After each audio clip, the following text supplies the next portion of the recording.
Qatar की jail में बंद भारतीय नौसेना के 8 पूर्व अधिकारियों की मौत की सज़ा को कैद में बदलने का वहां की एक अदालत का फैसला राहत देने वाला है।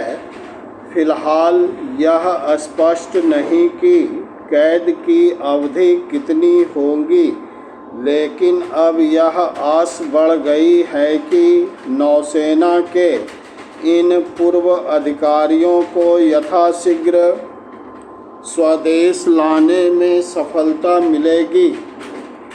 वस्तुतः ऐसा होने पर ही पूरी तौर पर राहत की सांस ली जा सकती है।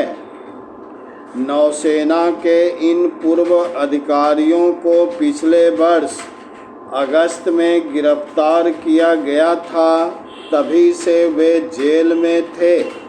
फिर कुछ माह पहले उन्हें मौत की सज़ा सुना दी गई। वह फैसला भारत सरकार के साथ भारतीयों को भी हतप्रभ करने वाला था। उक्त फैसला इस बारे में कुछ स्पष्ट नहीं कर रहा था कि नौसेना के पूर्व अधिकारियों को किस आरोप में सज़ा सुनाई गई। विभिन्न सूत्रों के माध्यम से यह बताया गया था कि उन्हें इजराइल के लिए कथित तौर पर जासूसी के आरोप में मौत की सज़ा सुनाई गई।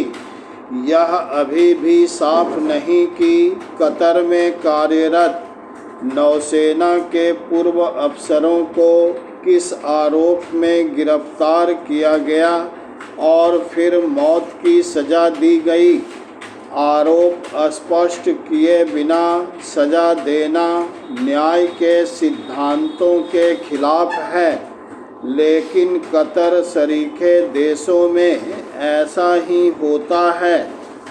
अच्छी बात यह रही कि भारत सरकार प्रारंभ से ही नौसेना के पूर्व अधिकारियों के साथ खड़ी रही।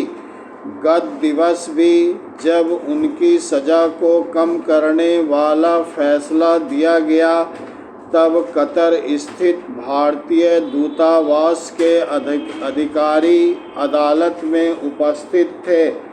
उल्लेखनीय यह है कि भारतीय राजदूत भी वहां मौजूद थे।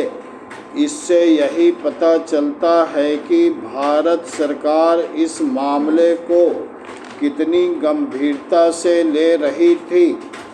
वह मुश्किल में फंसे अपने इन नागरिकों को हर संभव कानूनी सहायता उपलब्ध कराने के साथ ही उनके स्वजनों को इसके लिए आश्वस्त कर रही थी कि उन्हें जितनी जल्दी संभव होगा स्वदेश लाने में कोई कसर नहीं उठा रखी जाएगी।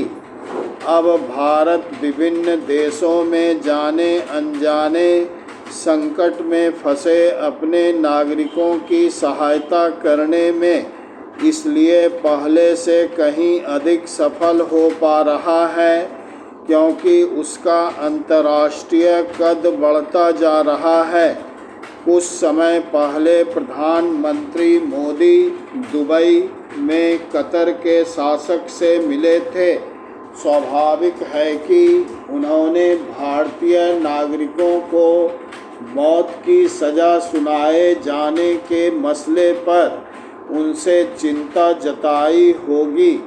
मौत की सज़ा से बचे निकले भारतीयों के घर आने की उम्मीद इसलिए भी है क्योंकि भारत और कतर के बीच यह संधि है कि एक दूसरे के यहाँ जेलों में बंद दोनों देशों के नागरिक अपनी शेष सज़ा अपने अपने देश में काट सकते हैं।